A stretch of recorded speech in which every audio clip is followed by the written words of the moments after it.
Hi there, welcome. It's SVPod with Stanford Steve. Red in the building. Gnawing. Got off the plane, right to the house, walk in the door, Red goes nuts. I say, hey, you want to go do a podcast? Literally comes running out the door, right up the steps. You changed. Yeah, I had to change. All right. I'm just going to warn everybody right now. We're getting loose. It's no brakes. Might not be any gas. I'm telling you, just know what you're signing up for right now. It's not going to be a focused effort. It's more than 60. And what's the itinerary?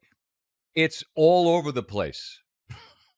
Just random thoughts from the very feeble and unfocused mind of the two of us. It's what happens when you don't have Wi-Fi on the plane. Two guys just got to talk and chopping it up. Thinking about stuff. Deep. Okay, so I had to change. Why'd I have to change? I don't know.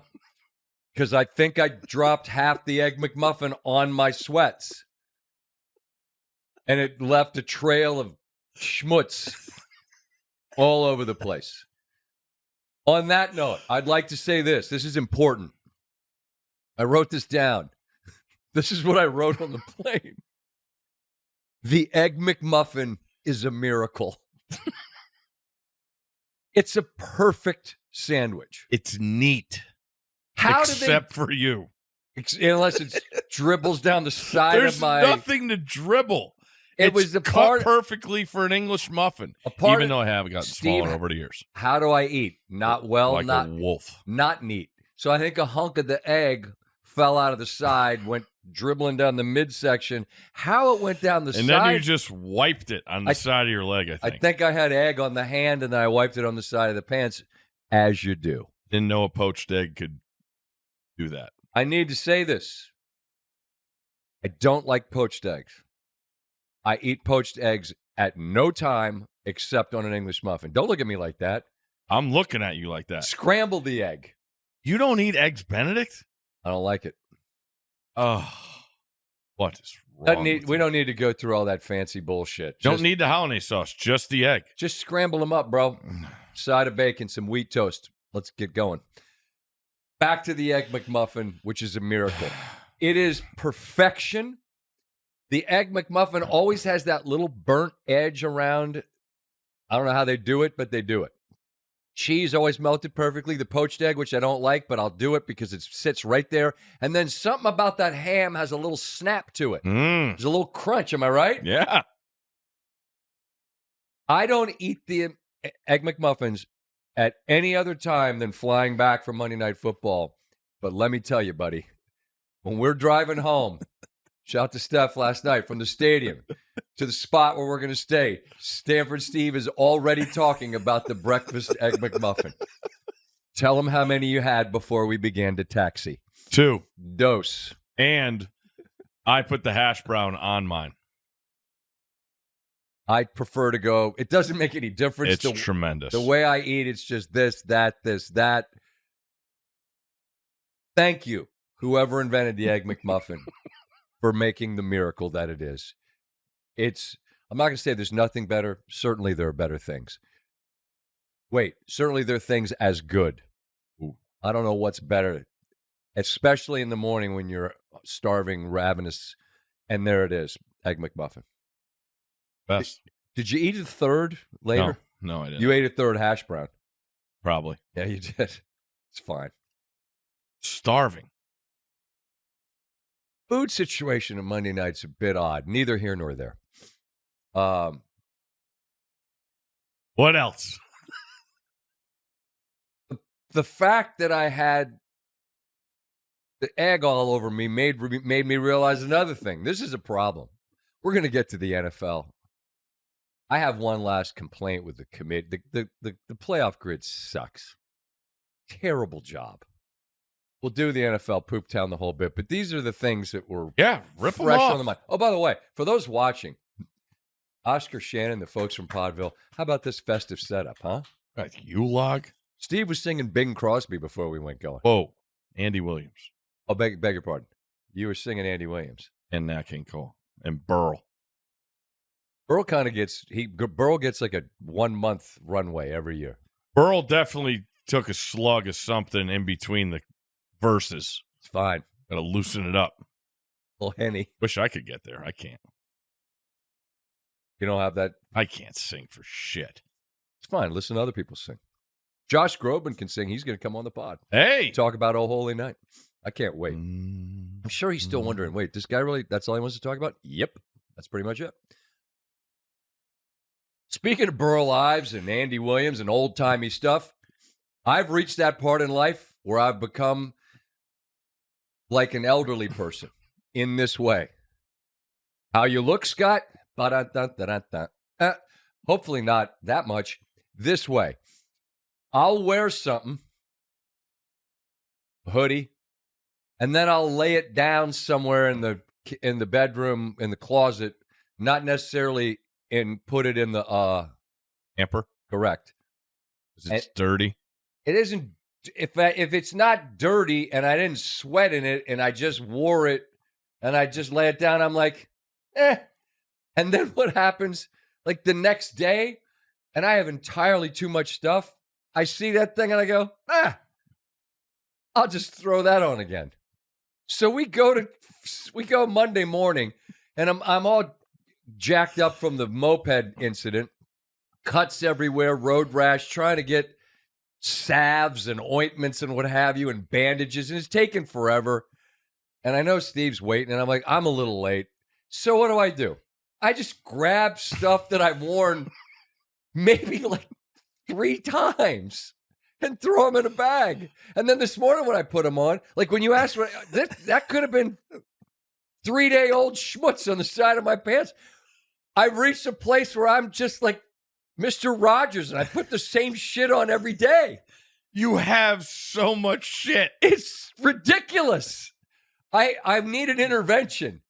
I think it's as simple as this. If you wear it, put it in the hamper. Yeah. And then wear something else. It's not a concept. Wear clean clothes.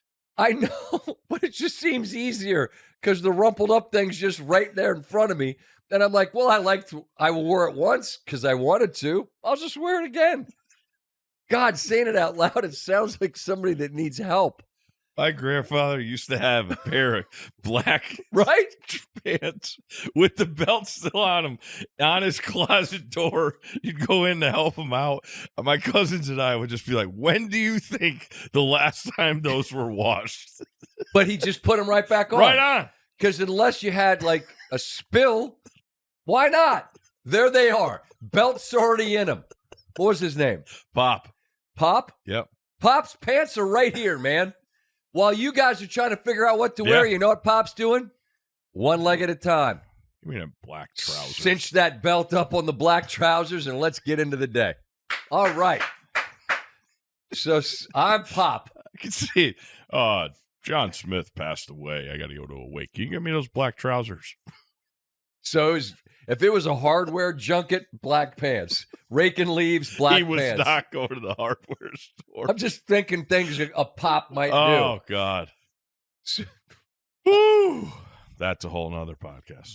Okay, well, we'll save that. We'll save some runway for Pop. I am the elderly person. I'm gonna make a vow to myself right now. I'm going to start wearing fresh clothes. There we go. Come on now. That's all it is. That's all it. Now, the suits that's very different. Somebody called my suit a Lindsey Nelson special. It's a very loud kind of a plaid. Brown. It's a once a season deal. Once a season.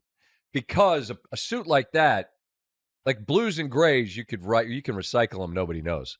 But like the brown, very loud plaid, I can't put that on the door like Pop and put that on tonight for SportsCenter. People are like, wait, didn't Van Pelt just have that on yesterday? Oh God, like, if you ever wore it again, I can't. Not this season. Not even playoffs. No. There'll be none of that. Oh. Next season, next NFL season, sometime during hoop season, probably going to see it. I'm not going to say it's not going to be worn again until the fall of 25. What do I have? 1,000 suits? No, I have one sweatshirt. I wear it every day. Good God. All right. Good start to the pod. I just fixed myself. You're old and a slob. I really am. How'd this happen? Oh, I used to think you could wear. It's all Maryland gear. You wear it, and you're proud of your school. I get it. Awesome gear. Again, wearing it. You could wear, like, if you took the hoodie you wore home, you could throw it in the garbage. You wouldn't even know. And go to the next one. I have entirely too much of it. And post fire, where we had a bunch of stuff that just got put like in storage, I got back an astounding amount of drawers full of like Maryland gear. I tried to tell the Maryland people, listen, all set. No, but we got new gear. I'll take some of that script stuff because we went back to the script. But I'm good. I'm all set. All set. Another pair of black sweatpants. I wore gray. Yeah. I don't know if I might have ruined those. I don't know what was on the side. Okay. Where shall we begin? You're in charge. It's Tuesday as we talk. It's well past the time to complain about the grid. I'm still stuck on how terrible they did. The seating. All of it. You know who we didn't talk about? And I'll say that I watched them enough that I don't feel terrible that they got left out. But what happens is the resume is what gets brought up. And somehow SMU gets in this new wonky year where there's entirely too many teams in every effing conference and people don't play each other and there's no equity in the schedules. And you make it to the ACC championship, great. You lose to the best team you've played, and then you have a resume that's the same as a team from the Big 12 called BYU who has a better strength of schedule. Oh, well, who'd they beat? You. They beat you, SMU. At your place. Before they changed quarterback. Yeah, I know. But they didn't even get brought up. Oh, they're not even close. Not even in the conversation. And if you put their resume side by side with SMU, whose is better? Well, we made the conference championship game because you played a terrible conference and didn't play any of the good teams. That's a fact. That's a fact. Your best win's Duke. Louisville. That's true. Louisville. In Yum Yum House. That's what I call all their stadiums. I think it's actually Papa John's. Whatever. Doesn't matter. That was actually a good win. I don't even know that.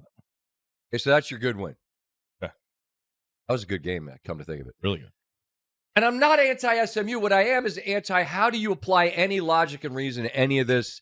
The seedings are terrible. We covered the Penn State thing. What an absolute joke. A joke. James's record against good teams is what it is. But they avoid highly ranked teams until, theoretically, the Final Four. And that presumes that Georgia even gets there, or Notre Dame. Most importantly, though. What?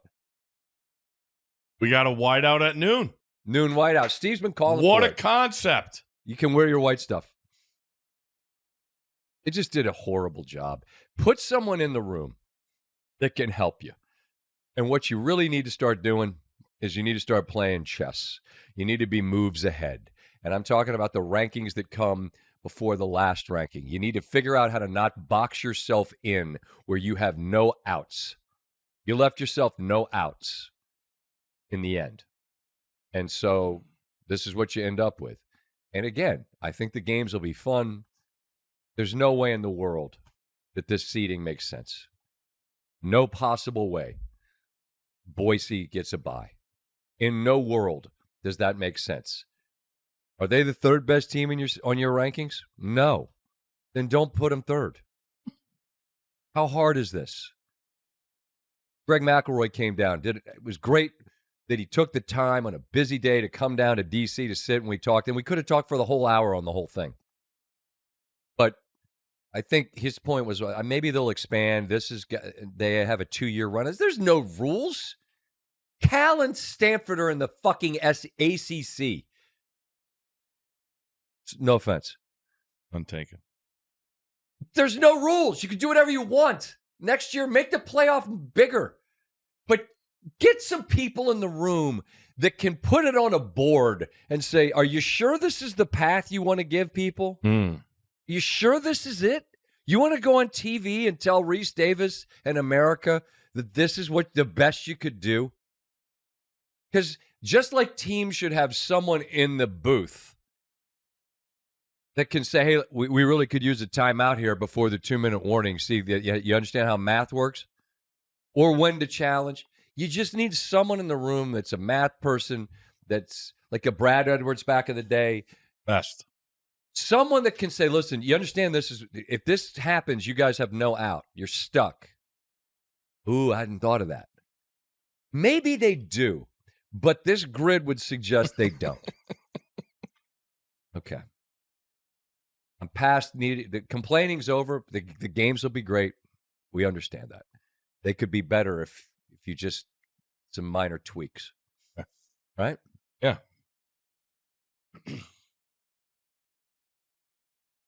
Shall we get to the NFL? Do it. We were there last night. Cincinnati, I'm glad they won a game in a totally messed up way because they've seriously, think of the way they've lost games. Oh, I watch them every week. And they were about to lose again. Somehow or another, Dallas was going to go down the field and Aubrey was going to kick a 70-yarder. I was watching him in warm-ups. He kicked from 60 like the way someone shoots a free throw. You got to watch these guys warming up before games. Now they do one effortless where they kick across the field. One step. I was watching Dicker from the Chargers when we were there. They'll line up on like the 35-yard line, and they'll kick it across the field. One step. So that's over 53 yards. And he was kicking it into the stands. And it was dead straight on the line of the 35-yard line. It was amazing. And now everybody does it. Saw some college kids doing it. York kicked off through the uprights. Multiple times. Big leg. And his girlfriend's a cheerleader. There you go. Everyone coming together. Simpsons. People enjoyed that. Did they? I don't know. Seemed to. There was a lot of conversation. I mean, chatter? I mean, it's iconic. Traction? There you go. Traction. Iconic. Simpsons, Monday Night Football. You put them together. Bingo, bango. Fun times. I ate a raw hot dog, and that was the end of it.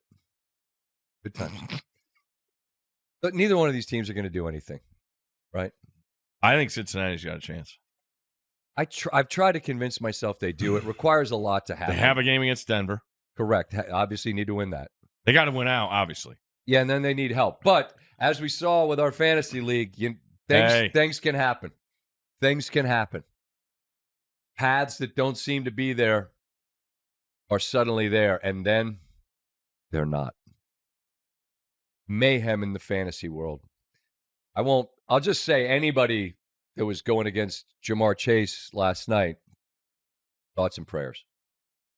That is, after seeing him now in person again, wide receiver 1. He's the best wide receiver in the National Football League. Start with him. End with him. He's the best. And we were joking afterwards, and you had the idea. You said, ask him if you saw how much Soto made. And it was really funny because I said, are you a baseball fan? He said, not really. And I said, did you see how much Soto got? The most animated he got was when I mentioned Soto. His eyes got big, and he was like, I saw what he got. And it was like, wow. And I said, all right. And I said, look, the NFL is different. No one's going to get 750 or 80 or whatever the hell $1 million. But I was like, whatever the number is, you set the bar. I agree. Look at the game he had at Baltimore. Oh, look at the game he had last night against Dallas. How you put him single with anybody in a 2020 game, I don't know. I mean, I guess when you have T. Higgins, you have another guy you have to worry about too. But CeeDee Lamb's really good. Justin Jefferson's really good. There's a lot of really talented wide receivers. Amon-Ra's really good. Jamar Chase, the best receiver. No doubt. I agree. And it's this combination of, it also helps when you're there and you watch at field level, like the precision of the route running, his build. That's what's the difference. Like, think about Jefferson. Built like a running back. Jefferson, long and lean. Yep. His quads are huge. His legs, and then, he's just a strong guy. He didn't have training camp. Doesn't need it. Like, really, he doesn't get tired. Like, everything. I love the drill they do before the game of catching tennis balls. I watch that anytime. We've had Cincinnati a couple times. I watch. That's your guy. Yeah. Stanford, Troy Walters was my guy in college. Stanford Troy. He's the wide receiver. Stanford Troy. They go through.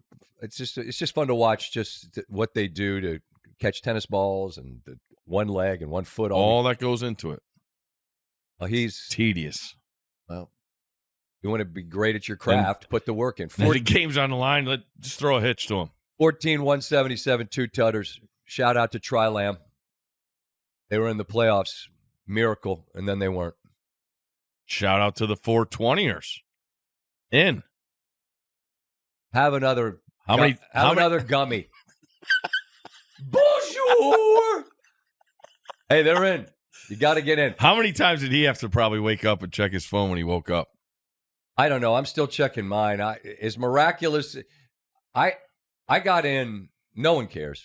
No one cares other than that there was a bizarre set of circumstances where I'm on the field watching the very end of the game. Gripping. It was tense. I had to win my game. There was another team that had to lose its game, and it came down to a literal head-to-head of Dowdle and Cooper Rush. And it was an unbelievable sweat all game long. It's ping-ponging back and forth. I need a blocked punt Leon Lett situation that leads to a touchdown, which gets the ball back in Dallas's hands. I need Cooper Rush to get basically 1.5 points, or I'm done. Completion to CeeDee Lamb were close. It was a rush, theoretically. Where he fell on his face for 3 yards. 3 yards. And now I'm like, I need him to complete one more pass. And it's third down. And it can't be to Dowdle. And I'm getting ready to try to entertain America. And the butt cheeks clasped tight. Lemon booty. In a boot. Wearing a boot. Wounded. Playing hurt for you. And he throws it, I think, to Ferguson. And I look at the phone and I'm like, oh, my God, the team I need to win is leading by 0.3. Now we have a 4th down scenario. I can't have I really don't want a completion because they're winning right now. Incomplete means game over. You complete it, and then Dowdle could get involved. So it's 4th down. I'm like, just don't throw it. And your brain is melting. I mean, as we covered, brain power is diminished. Wearing the same shit as yesterday. Spilling food on myself. I don't have a lot to work with upstairs. Incomplete, game over, 0.3. Now I'm waiting. Now you know what you wait for? Stat correction. Because if you got That's fun. If you got stat corrected out of the playoffs, that'd be a bad beat that there's really no bouncing back from. But anyway, no one cares. But there were many, many, many, many of you out there living on in those margins on the fringe late with a lot of high leverage fantasy players. And that was the impact of that game. Yeah, and you knew it. If you're going against Chase or Burrow, Good luck. Steve still has Cincinnati as a possible playoff team. Yep. I don't want to die on that hill. Not anymore. You're crawling down the hill. Still on it. All right. Philadelphia's won 9 straight games, and the receivers are mad about not getting the football. What are we doing? Had a great conversation, I thought, in the room with Jason Kelsey, who obviously understands the situation with Philadelphia really well. And I think working with Larry Fitzgerald last year, future Hall of Fame receiver, about how much touching the ball, just a couple of early catches, first drive, made him a lot more, as he called it, a more willing and invested blocker. I get it. Philly runs the ball. That's how they win games. The idea that A.J. Brown is upset or I think that's just where you just need to get in the room as a group. We're all adults. We're all pros and say, look, man, this is a simple way that we sell this. Hey, we won 9 in a row. We're leading the East, and that's great. We just got to be better so we can help. We could make us even better. You know what I mean? It's just all it is managing the message. I just think when you come off as sullen and mad when you're in the middle of a 9-game winning streak, it's a terrible look. And then quarterback and the receiver mad at each other. I don't know. That Guys were saying McNabb and Owens started going at it on Twitter. fellas, had your time. It's their time. I would just suggest that a 9-game winning streak supersedes any concern about. Not there. No, but you know what you do? Who do they play this week? Pittsburgh, huge game. First drive. You guys never score in the first quarter anyway. How about we set up a game script? And the game script is heavy 11 early. There you go. Beat him. Fitz is a Hall of Famer. Did everything the right way. He told me. Well, I touched it early. It made me a little bit more willing blocker. A little bit more invested in this. Makes sense. Makes sense. I got a couple of youngsters that come back to the coach every play and flag and yell, I was wide open. Not every play, but there's. And the coach finally said, it was great. He wasn't saying it to anybody. He goes, yeah, I know. Everyone's wide open on every play. I got it. And then it just happens at the NFL level too, I guess. Detroit, you've mentioned it, banged up. Green Bay almost got him. Chicago almost got him. I don't have worries about him other than this. As much as everybody loves Dan Campbell, and to quote Vinny from Snatch, his big brave bulls. We love Dan Campbell and his big brave bulls. But those big brave bulls feel like they're inevitably going to get stomped on in a playoff game, and then everyone's going to lose their shit. Because if you're going to go for it every time, sometimes it's going to work, as it did late when you get the field goal. Other times you run a little toss on a 4th and 1 to Gibbs, you get stuffed, and Green Bay scores, and everyone's like, what are we doing? What would the ESPN analytics say about that? My understanding of ESPN analytics is it 4th down? Check yes. The flow chart says go. No, it's 4th and 26. You're on your 4. Go. Every time. ESPN analytics never once has said don't go.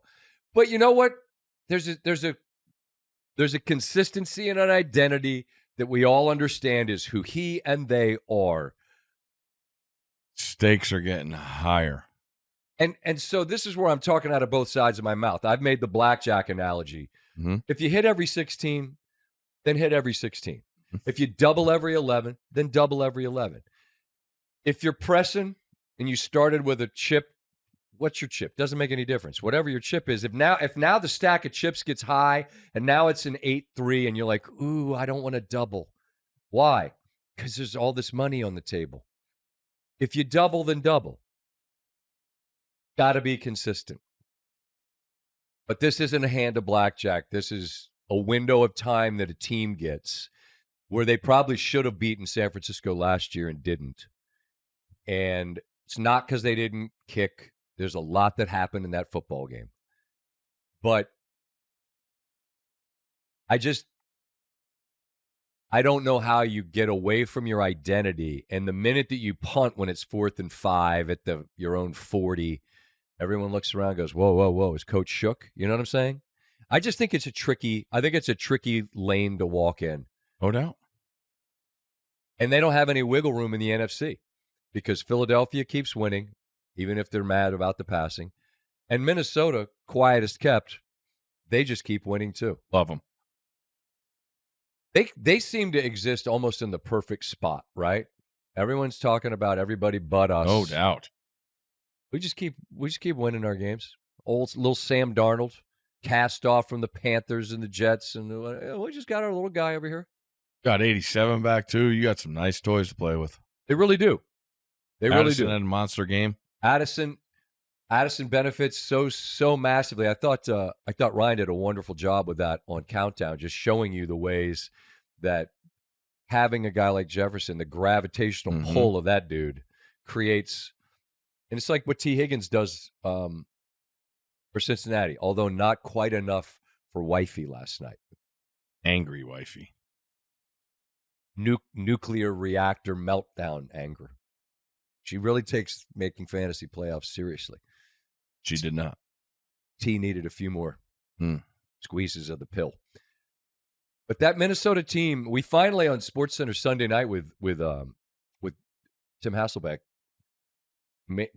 I kind of called myself out and said, look, we've done a ton on Detroit and a ton on Philly, but while we're at it, how about Minnesota over here? I totally agree. They have an opportunity if you're going to need Minnesota to stumble, you're going to need Philadelphia to stumble. Both Philadelphia has the big game against Pittsburgh this week, and the Vikings have a home game against the Bears. Monday night doubleheader. Big. Which should be John Sutcliffe's 301st Monday night game. Shout out to my guy, Perodinki, who was leading us off last night. I just feel like the team that doesn't get talked a whole lot about.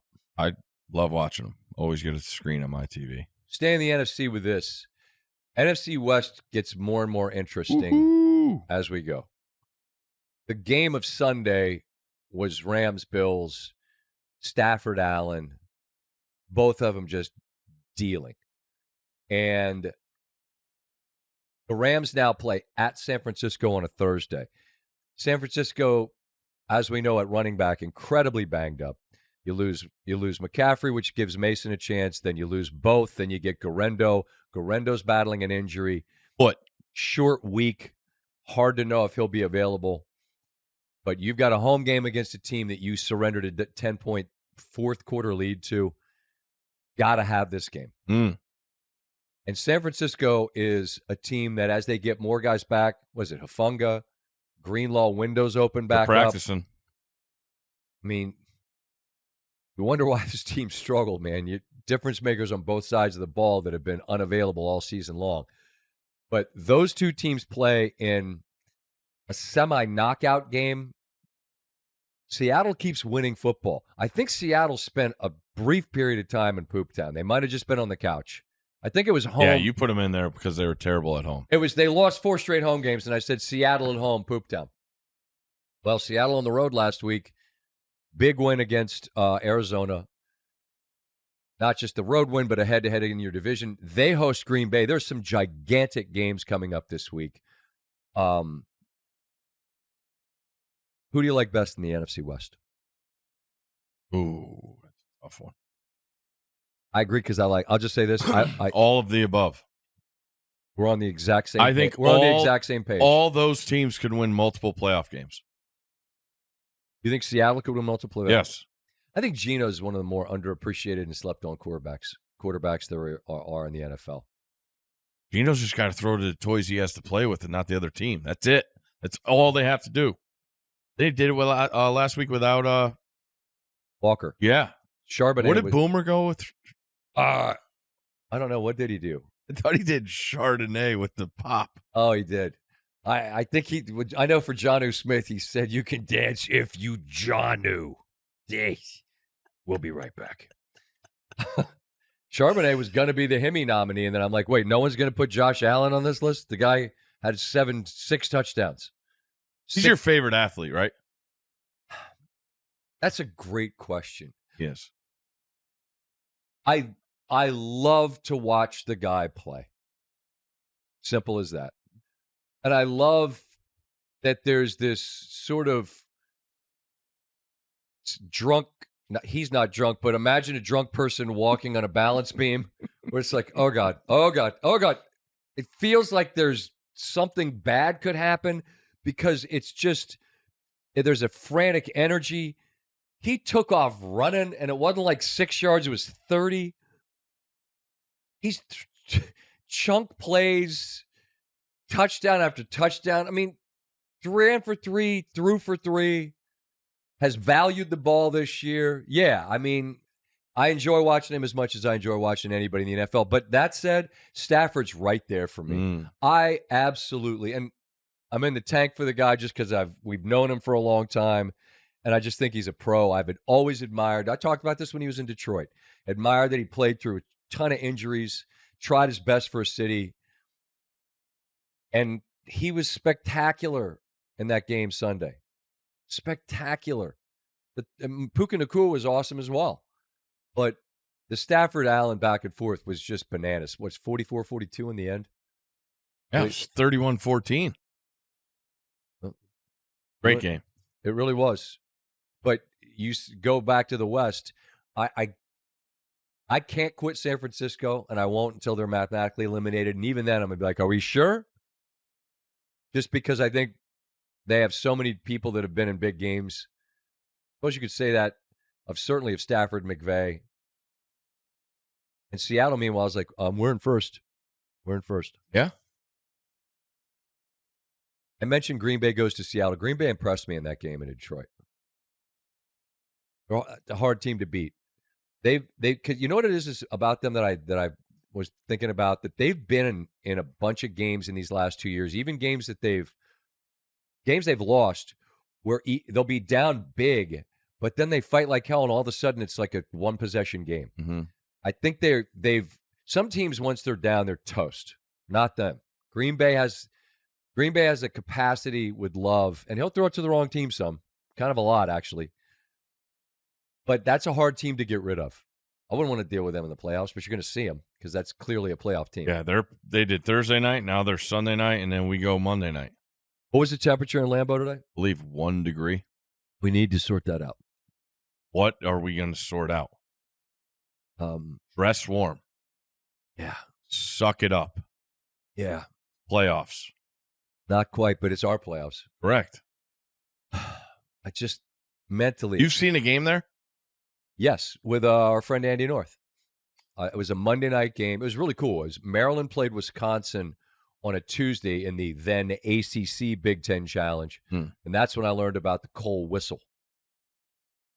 I think that's when my bitching about the Cole whistle started. Because I told Andy, are your fans of the opinion that you've never committed a foul? Is that your understanding? Oh, no, Scat, they're coached not to foul. Oh, what a fucking concept. We should all just do that. Coach our team not to foul, so that then 18,000 people are convinced that they've never fouled anyone. I had no idea at that point that someday we'd be in the conference with this team, and then we'd really learn about that Cole whistle, a.k.a. Cameron North. Anyway, I do love Scotty. Hey, you people asked me to speak at your commencement, and what is wrong with you? I love Madison. It's a great, incredible college town. Awesome. Incredible college town. Just don't play their basketball team in their building. So it was a Monday, Lambeau. They played the Rams, who were not good at the time. And then the Tuesday, Maryland played. How'd you get to Madison? I took a plane. Oh, okay. Then our guy North had sorted out a little special up to Green Bay on a bird. That was actually nuts. We took off on his friend's plane, and I'm pretty sure they flew like directly over Lambeau, which I imagine is probably a violation of airspace or something. Maybe in Lambeau. That's North. It's fine. Yeah. He won the U.S. Open twice. Do what you want. But it was like incredible. Lambeau is an amazing. Whatever you think it is, it's better than that. You've never been? No. You're gonna fire it up. You're gonna love it. Yeah, I'm in. It's just one of one. One of one. In the AFC, I don't know how to talk about Kansas City anymore. So don't. I'm not gonna. You're just gonna get mad. I'm not mad. They're 12-1. 14 in a row, one-score games. It's incredible. The fact that they beat all three division rivals by 2 points on their home field is amazing. The fact that they've won back-to-back games 19-17, I think, feels almost impossible, but they have. It's as simple to me as this. Like the Denver game, you block a field goal. The Raider game, you recover a fumble. Is there a false start to play dead? Oh, it's not dead. Oh, okay. But if the game, like the Super Bowl, comes down to 15 has the football, you're not winning. You're just not. He's the best off-schedule quarterback I've ever seen. The best. 3rd and 10 throw. He's the best that there ever has been. 3rd and 10 throw to Xavier Worthy. He's under duress, climbs the pocket. There's Worthy. 3rd and 7. You have a chance if you get a first down to take knees and kick a field goal to win it. Oh, he rolls. He says afterward, Kelsey ran the wrong route. Kelsey did. I thought it was the smart thing. You're a tight end. If you find a soft spot, settle. Depends on the play. Well, that play was first down. And then your third kicker of the year because of injuries comes in and shout to Tirico, the doink for the division. And then you win again. And it's like, you're 12-1. Someone has to beat you. I wouldn't want to have to keep winning like this because I would think of all the super smart people that talk about the sport, you'd understand better than anyone that regression to the mean, that's a thing, right? You guys talk about that a lot. At some point, I just imagine, maybe not. I know. They got 15. You don't. F regression to the mean. Buffalo lost. I don't care. They still have Allen. That defense had not gotten worked like that all year. Matthew Stafford's pretty good, y'all. Don't worry about that defense. You do? Yeah. I don't. Okay. I don't. You know how many teams have Puka, Cooper, Kyron, and Stafford? One. Not a lot of teams have the weapons to make them look like that. And it's an indoor track meet. By the way, they played Detroit this week. Another indoor track meet. Giddy up. That'll be a blast. I thought about Pittsburgh on the flight today, and I wanted to ask you this. What's their ceiling? Multiple playoff wins. Multiple. Yeah, they're going to get a home game. That's my point. So that means that, and they're going to have a. So you're saying that AFC Championship game? You can get there. Super Bowl? Because to say yes to that means that you think the likelihood would be a Buffalo or a Kansas City. Do you think that? I'll say yes. Okay. I'll say yes. Do I think it? Not right now. And what's the reason that you don't think it? The consistency of the offense. There's been a lot of fortunate plays, and it feels like that gets minimized in the playoffs. That's really, you know what I mean? Yeah, I think that's perfectly said. Thank you. Because I watched them on Sunday against Cleveland, and there were multiple third and long that patented Wilson lollipop towards the sidelines where once I believe it was Williams. Yep. Another time I believe it was Austin. There are these preposterous pirouette falling down. Ball's right there, though. It sure is. Mm-hmm. He's great. Wilson is great at putting it in the only place that a play can be made, but these are still not even coin flip catches, I don't think. They don't feel like 50-50 balls. They feel like it's a little bit of a wing and a prayer, but they get them time and time again. In the same way I wouldn't want to bank on Kansas City winning the way they win, I wouldn't want to bank on having to convert those plays in the playoffs to stay on the field to keep drives alive. And the other reasons both teams I think the world of is because their defenses. Pittsburgh and Kansas City. Like, Pittsburgh probably gets more shine, but still I feel like no one talks about Kansas City's defense. I think I disagree with that. I think people have talked a ton this year about Spags. During the first 2.5 months of the year, all anyone did was say, well, they're only winning because their defense is good. I think everybody knows that that's what they, although in that second half against the Chargers, it felt really vital for Kansas City to convert that third down, because if they kick a field goal to go up 19-17, the way Herbert and the Chargers offense was playing in the second half, I would have felt like we'd probably see Dicker for a chance to win that game. Any more belief in the Chargers? I do. Here we go. I do. A little progress. I didn't think it was unreasonable, everybody, to say, it'd be nice to see him play good teams with good quarterbacks and see how they play. And can you impress me in a way more by losing a game where you're competitive in Arrowhead than you do, say, winning an ugly game in Atlanta where Atlanta doesn't score an offensive touchdown? Yeah, you can. I get more belief from a loss like that against a Super Bowl winner than I do against Atlanta, who I didn't mention in the NFC because they've lost a bunch in a row. Cousins got 8 interceptions and no touchdowns in 4 games? It's hurting his legacy. Talk to our buddy Sheehan about that. Yeah. Where is he? Watching the all 22, I'm sure, to figure out all the reasons why it's not Cousins' fault.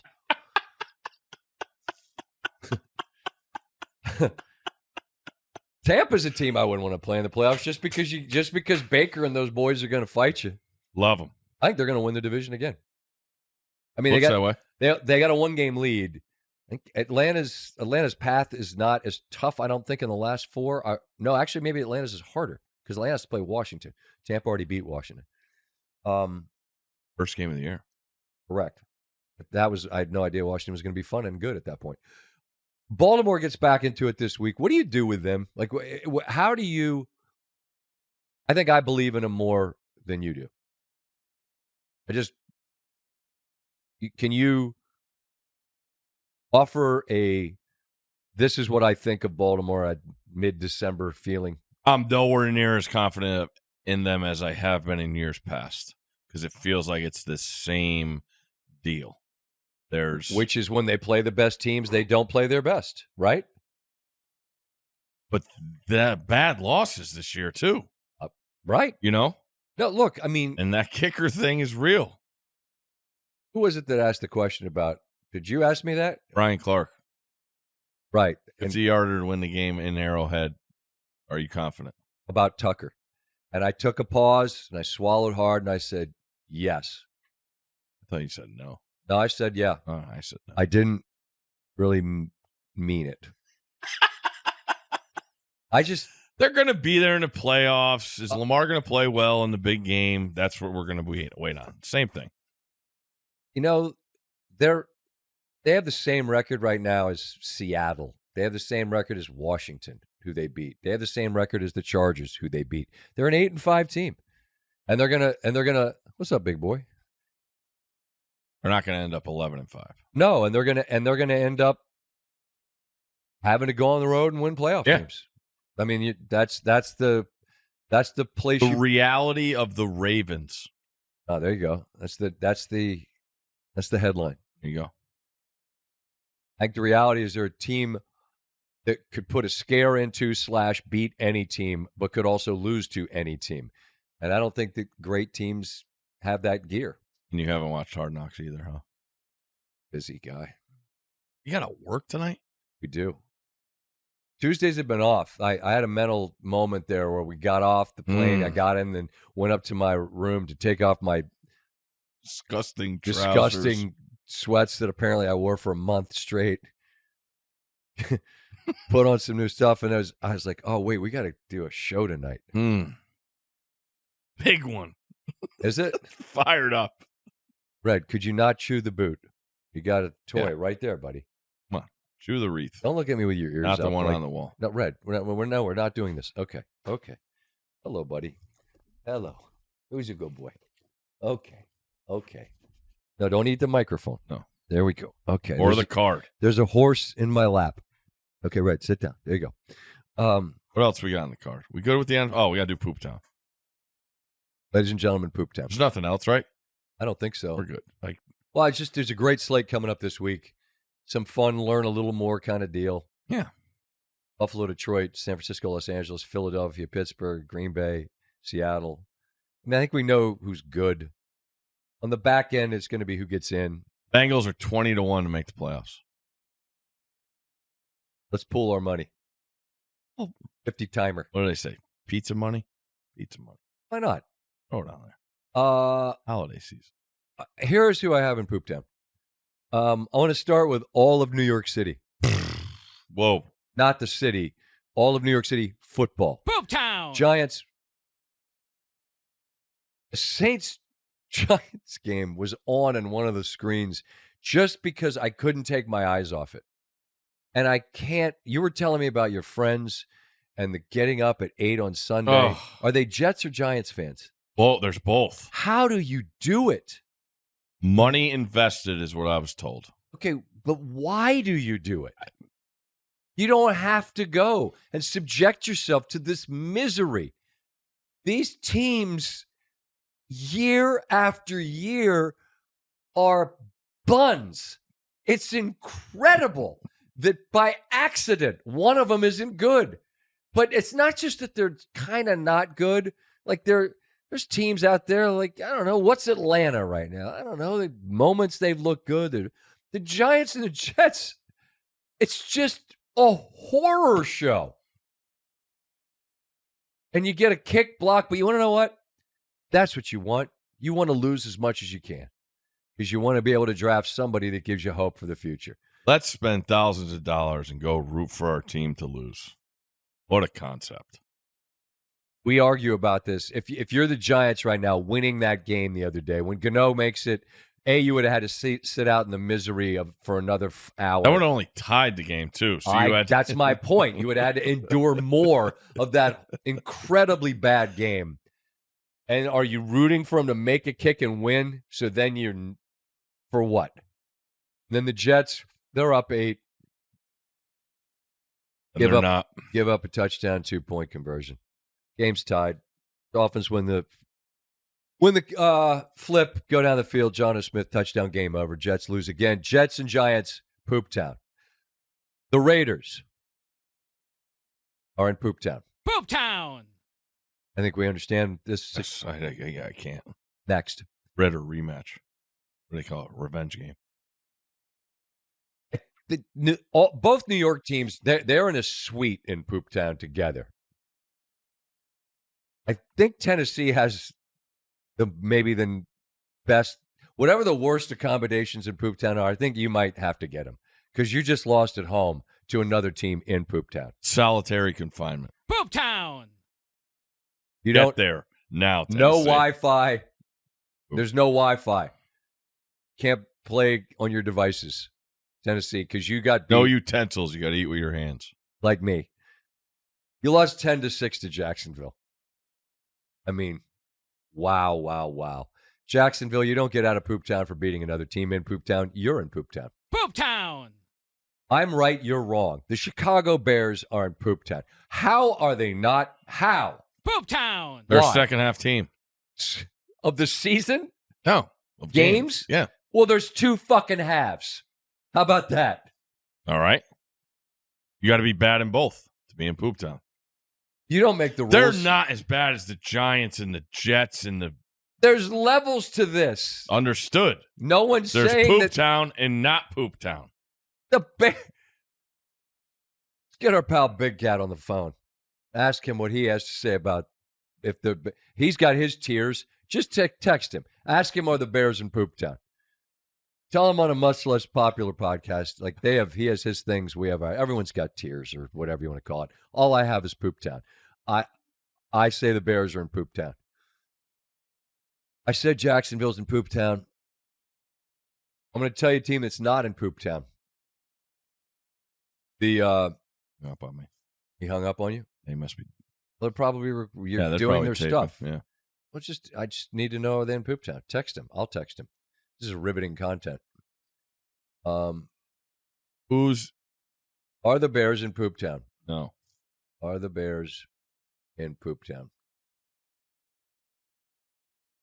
I say yes. He doesn't know what Pooptown is. He doesn't listen to our podcast. Of course he doesn't. I don't listen to his. Just watch this.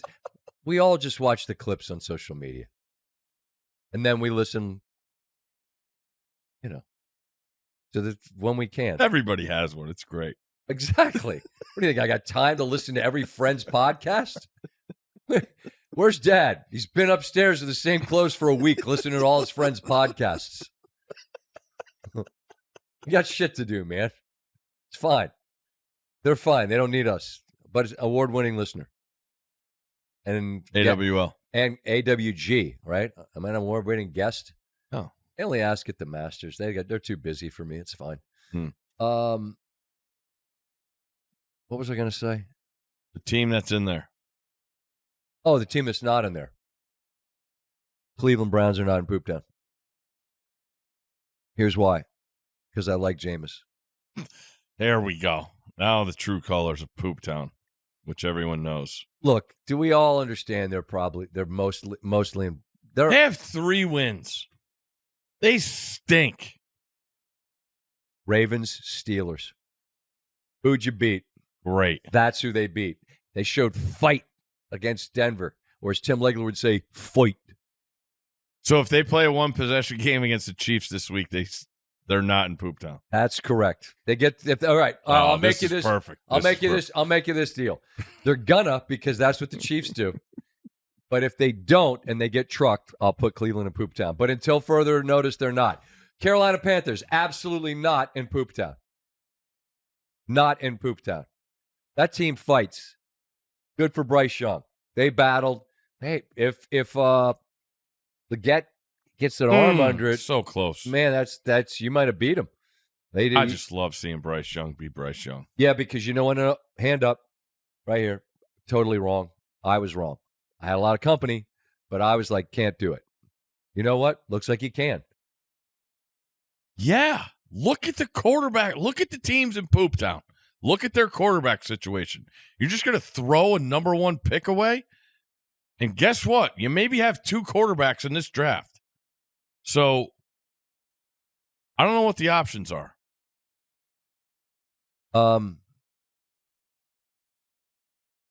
Great job, Canales. New Orleans, if Carr's hurt, he is hurt. Yeah, he's out for the year. So are we putting him in? Well, it's yours, so. No, it's ours. No, it's ours. No, it's not, because I don't have the Bears in there. Well, you're wrong. So it's not ours. I'm in the outhouse. The whole NFC South feels kind of a poop adjacent. New Orleans, I'm not putting in there. Tampa. No, they're not. Atlanta's dangerously like they're not. They're too good. I'm just saying they got to. Your quarterback needs to throw it to your team, not their team. I'm not saying they're Which bad. quarterback? Settle down. We're in the playoff stretch. We're going to go to a rookie. We're not doing that. That's not happening. I'm not. All right, New Orleans is in Pooptown. Let's be honest. Pooptown. There's no need. There's no reason not for them not to be. Sorry, it's been they've injuries this year. Chicago's in. Big Cat's clearly doing something. Hasn't answered. Yeah, it's fine. You know what? Well, that's a good tease for next time. I have a question that is more for our listeners. Just you can weigh in. Let us know. Just think about this. When it comes to gift giving. Yeah. Large gift giving. Yeah. This is just a theoretical. Not that it's happened to either one of us. Just thinking out loud. Because I don't think neither one of our wives listen to this. I hope they don't. Too many friends do. They could tell their wives, and then it's like, did you know they were talking about you? We're not talking about you. But they give it off on shifts. Hey, you got this week. You got next week. But if you gave a big ticket gift. Okay. Like a car. Or something that's a big ticket gift. Could be anything. Okay. A horse. That's not dead yet. I'm going to do it. We're going to be Christmas morning. Have you been shopping? For horses? At the horse store? I went to the horse. It was closed. Closed. Horse store closed. But let's say you get a big gift. I'm saying that's almost like a deposit in the bank. And then you could draw down against it in future gift-giving seasons. Because you've deposited. I know you can't. You can't. Of course you can't. But I'm saying, should you be able to, in theory? With the guys, yeah. Like it's a conversation with the guys. Well, I don't. Once this gets up at a Christmas party and there's other like you're toast.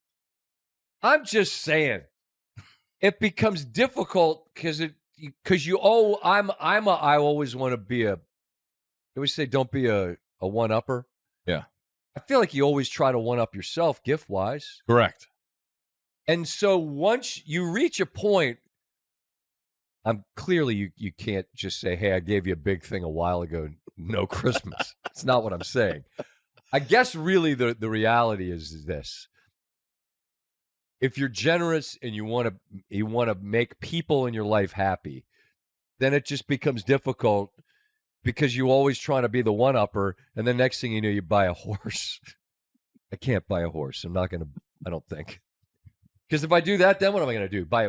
Go to the fire-breathing dragon store? I just think that what happens is inevitably if you're fortunate enough to be generous, you run up against that moment where you're like, I kind of don't have any outs.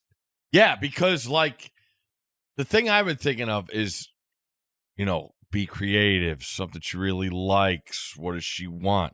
I know what she wants. She wants her house to be clean and stay clean. That's impossible with 3 children. And then that got me as the bad guy at dinner the other night because I came up with a new saying. Because people just don't listen to me. In your house? Yeah. Oh, my why? kids.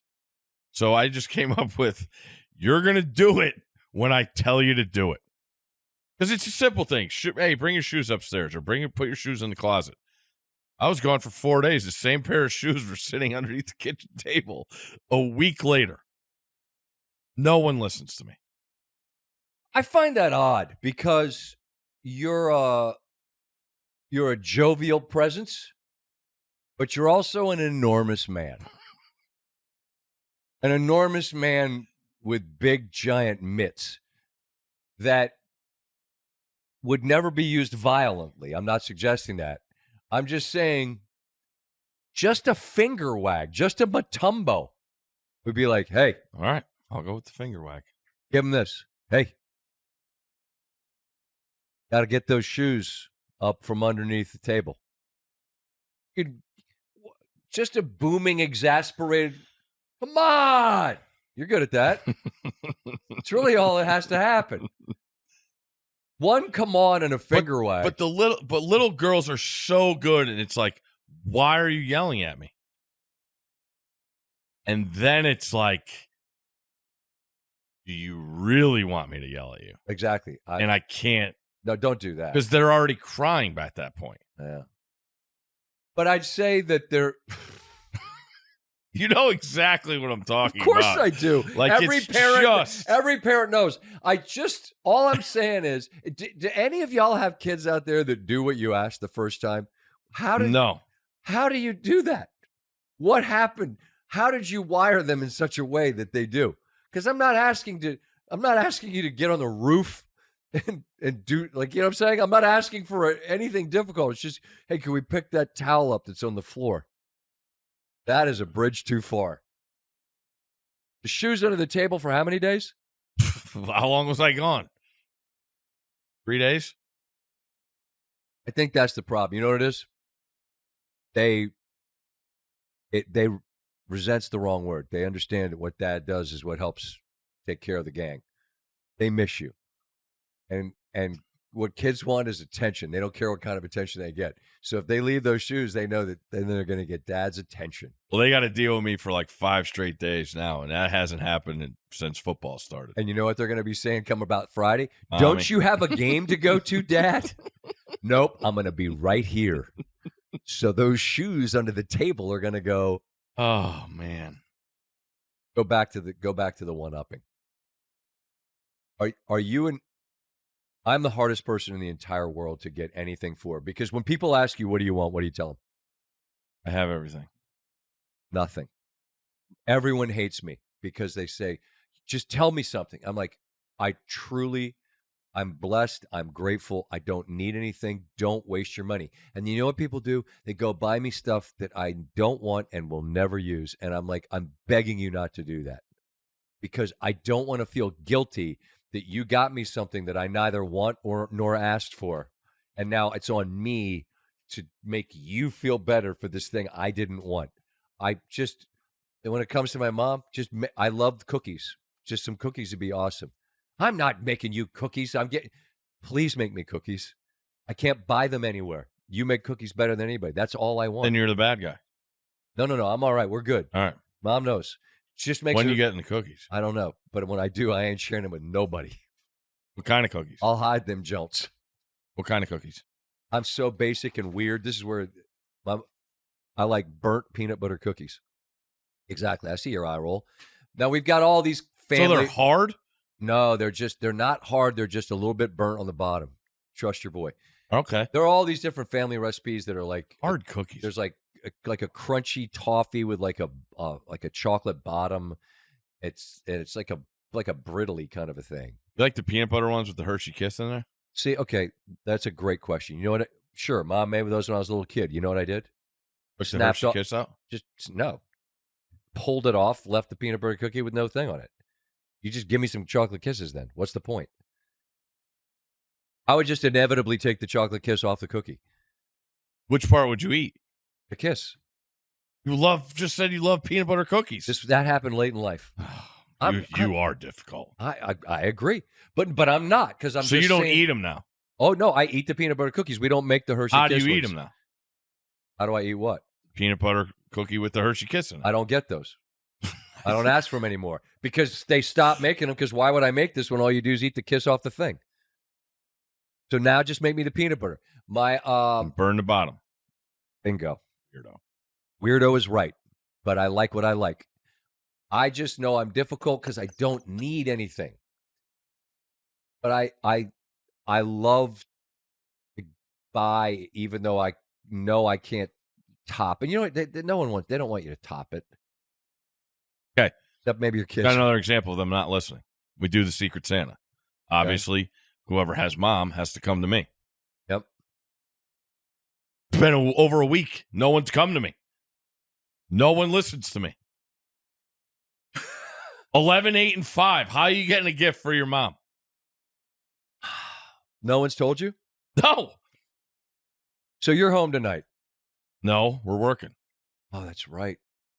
What? Oh, you're home for dinner? Yeah, I'll be home for dinner. We need to have a family talk at the There dinner we table. go. Family talk at the dinner table. This is where you need to lay down the law. A, Dad's home. Daddy's home. B, whose shoes are those under the table? Put them in your cubby. C, who has mom as a Secret Santa? Don't tell me now. Tell me after dinner. We good? Pass the chicken. And you know what they do? They'd all laugh at you like, who's the fake tough guy? Yeah, exactly. You're not. No chance. You're not a tough guy. And you know what the problem is? Your kids are all in they're all whip smart and cute as a button. And so they know they're going to win. Because you're a softie. They're winning. You're a softie. I know I am. Yeah. I mean, my wife's like, just once in my life, could I not be the bad cop? I'm like, I don't know. I see I'm the bad cop. Are you? Yeah. Not me. I can't. I have no capacity for it. I'm trying to figure out how to buy a horse. You're going to come over here sometime. You're like, hey, Pelt, what's with the horse in the yard? Go pet the horse. I bought a horse. We're gonna set up pony rides like at Lyman Orchards. I'm just gonna set up a folding chair, charge you $5, like Joe at the calf. $5. We'll just walk him around in a circle, feed him some sugar cubes. We're gonna make that money back quick and in a hurry.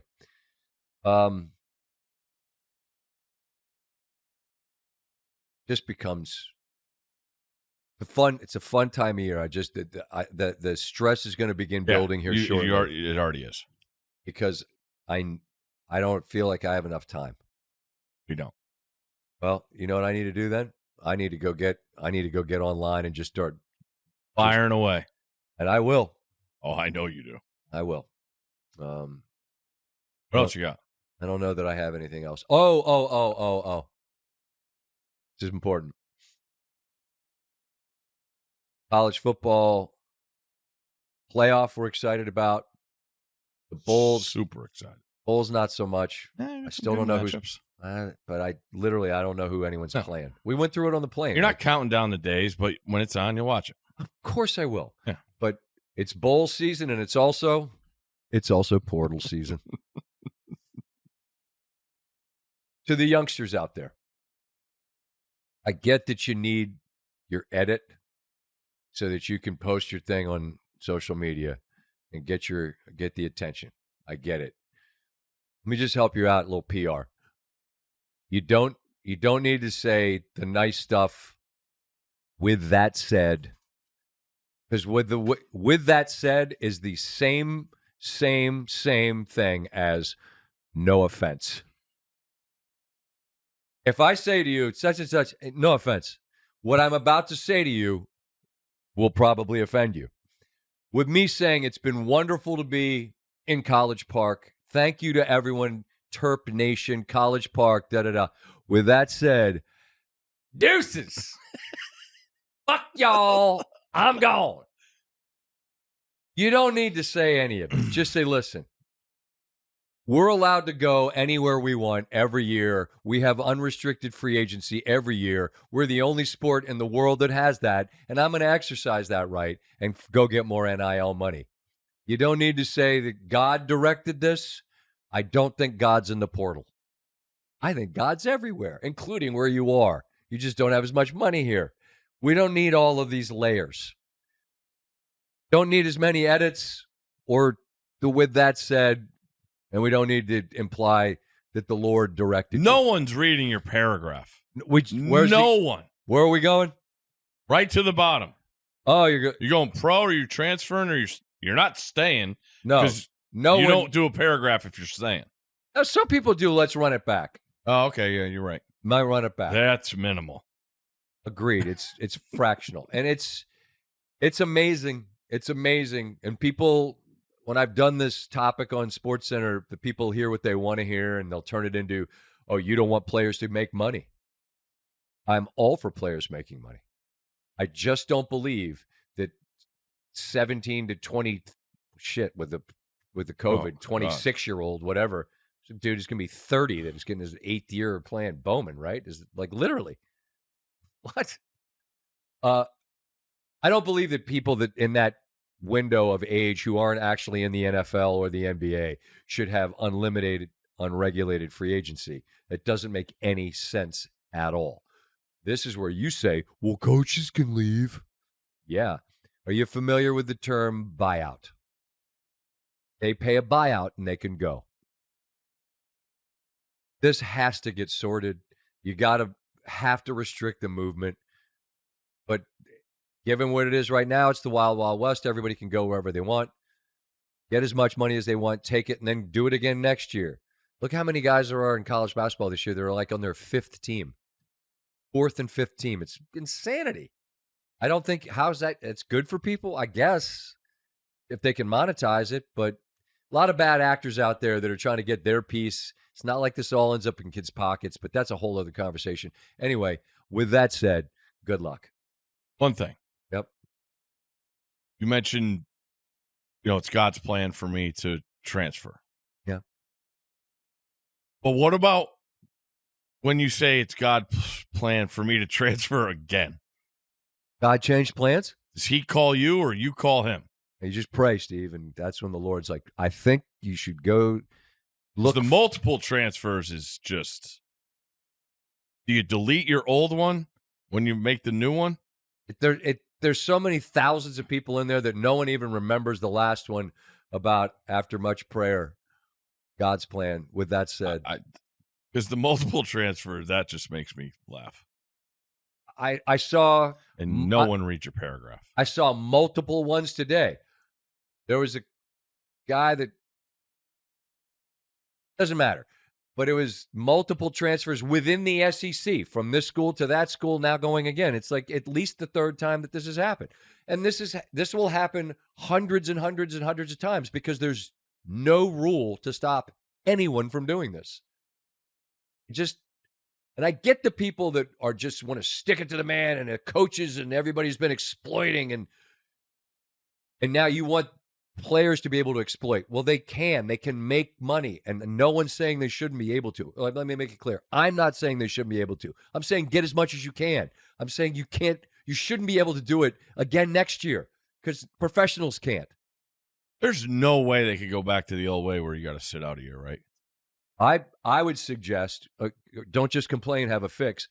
You can transfer once with no penalty. After that, you have to sit a year. Or that's a plan. Or you go full on and they're employees and there's collective bargaining and you have agents that represent you, but then it's professional. It already is professional. But there have to be guardrails of some sort. Currently, there are none. And that's how you end up with 5-star. You get a 5-star guy. Great. Enjoy it. Had a coach tell me when I asked about a specific player, I was like, hey, is this like a one and done? Scott, my entire team is one and done. That is the fact of right now. Every single player looks at his and her situation as I'm here for this year, and that'll do it. Then next year, I'm going to see the few that can go pro, great. The others that can stay, what is it? The old ad used to be everyone else is going to go pro in something else. Well, now you get to go pro in college, right?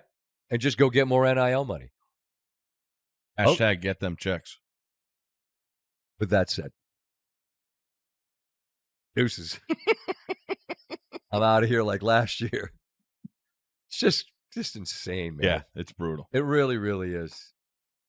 And it makes it awfully difficult for everybody involved to try to figure out what their program's doing. It's good for the kids, but you got to educate yourself on how many layers of bad actors there are that are involved there. And new quick money isn't always the best thing. You get a real quick education, $500,000. You think you get $500,000 in your bank? That's not how it works. Because you probably had an agent. Maybe they got a hunch. Okay, we're down to 4. Now the government takes their bite, and that's how much? Ooh, wait, what? That's a really harsh reality. Oh, bro, when you the first time we ever got Christmas bonuses at ESPN, I don't get them, but no, I haven't got one in when you did years. We got one like part time, and whatever the number was, number was, yeah. And it's like, yes, when's that check coming? Thursday. I can't wait. I could buy presents. I'm going to get people that I haven't gotten presents in a while. And man, we still went to the bank then. How depressing was it when you saw the reality? Oh, my God. So bad. And you're like, wait, didn't go to the stub. Half. It was half. So let's say it's half. Let me tell you. You got $500,000. Your agent got 100 at least. So now you're down to 4. Then half. Now you're at 2. Wait, you thought you had 5. You don't even have half. You have 2. That's 40%, bro. Now what? Already got a car? Not great. It's just tricky. It's very, very tricky. I don't know what else is. I got something. Stanford Steve with the last word today. We told you. This is regarding you. Okay. Well, this wasn't going to be a focused effort, but okay. This is about me? Yes. What did I do wrong? You, myself, a lot of people out there are on our phones a lot. Yep. You have made it a point. Don't ever send an email to my ESPN email. I never check it. I do not. But you do have a personal email. I do. That you check. I do. Every day. I do. Multiple times some days. If you see the number pop up, how many emails are in that email? It's the current read. It says 9,010. Okay. You know people's names that you work with. Yeah. This is not going in a good direction right now. Why? Every Monday night before you go to bed, you ask me what time the plane is and what time we are leaving when they email it to you. And you know their name. Because we're texting back and forth. And you... No, we're not. Because you went to bed way later a couple weeks ago than I did. And I woke up to the text, what time is the plane? I don't know. That's not good enough. Because I'm lazy. It's so bad. Okay. It's really bad. You know what just happened here? I turned my gaze inward. And I'm asking myself right now, is this a just complaint? And it is. It is. It's not Steve's responsibility for me as a grown man to know what time we're leaving the next day. I can just look it up. And so here right now, what's happening? Hold on. Oh, boy, there's more. No. Would you rather them text you? Because you're not the only one. I deal with other people, and there's scenarios where there's pictures of the itinerary sent email, There's also emails that have the information. Mhm. And then I heard a person say, and I was like, all right, they're on their phones a lot. Would you rather have them text you? Either way, it's going to get lost in the fog of war. Going to get lost in a sea of other texts. It's going to get lost in a sea of other people emails. have names, and you know their names. It's not like it's coming from a 860 number, you know? Yeah. Yeah, no, this is all fair. The emails are fine. Okay. Instead of asking you, I'll go to my I'll go to my email. I know. No, you won't. You're going to text somebody else that has the information. I am making a vow right here at the end of the pod to you, Stanford Steve, and to our listeners. I will not ask him anymore. Because I'm telling you, I swear to God, if we're just getting to our hotel room out of 3-degree weather in Green Bay, and I got to answer a text of what time the plane's leaving, It's Christmas we're week. going to fight, and you're not going to win. No, I'm not. And I don't want to. A lot of my dad told me when I was little, you don't want to fight people that want to fight, that like to fight. You don't want to be in a fight with that person. That is great advice. It really is. Okay, so in the interest of not, I mean, I'm walking wounded now. If I don't want to go into Christmas with my eyes swelled shut, because he's got to give me the what and it's for. the day before Christmas Eve too. Like I could just see this thing. All right. You're right. I'm not. Is there a day you want me to have them send it to you? I'll figure this out. It's not that My hard. gaze is no longer inward. I've reflected enough. Now I've reached a point where it's excessive. Now I'm embarrassed. I'm embarrassed. Only because it's been multiple offenses. I think both times we're in Dallas, I asked. Because we don't stay on the road all the time. God bless Maddie, because I haven't been there. So I'm guessing now that Maddie's not traveling. Yeah, I probably I'm ask her getting it. every time. And now, So that's probably safe. yeah, no. It's, 2 seasons. yeah. Listen, Oh. we're like in Boogie Nights. Eddie Adams from Torrance, a.k.a. Dirk Diggler, a.k.a. Brock Landers, said, we're all given one gift, right? This being organized is not my gift. Oh, I hear you. This was not the gift that I got from God, who directed me in the portal to right here. I'm not leaving, though. We're going to run it back. With that said, I'm going to be better on my email. I'm going to try to one-up myself, try not to buy a horse. And, You're buying that horse. I'm going to convince myself that it's a good idea. How many commas? For a horse? Well, it's a 5-figure thing, but it's not a low 5. Not 6? I mean, I think you could spend 6. I'm not entertaining. Let's just be clear here. I'm not entertaining buying a 6-figure animal for my child. That would be literally, okay, that would be a one-up where I would say, listen, in the present bank, Dad made a deposit. That's the end. Draw down off that until you leave the house. I bought you a damn horse.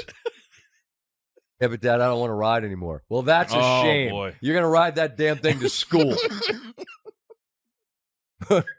You can set up the pony ring in the backyard and have that thing walk in circles. All right. I've been sufficiently shamed. My slobbery, my elderly clothes wearing, my lack of organization. Okay. We'll see you tonight. Give me a coming up. Coming up. See it following the Michigan-Arkansas game. Pumped. If you're listening after Tuesday, that game is over. Hope you had the win.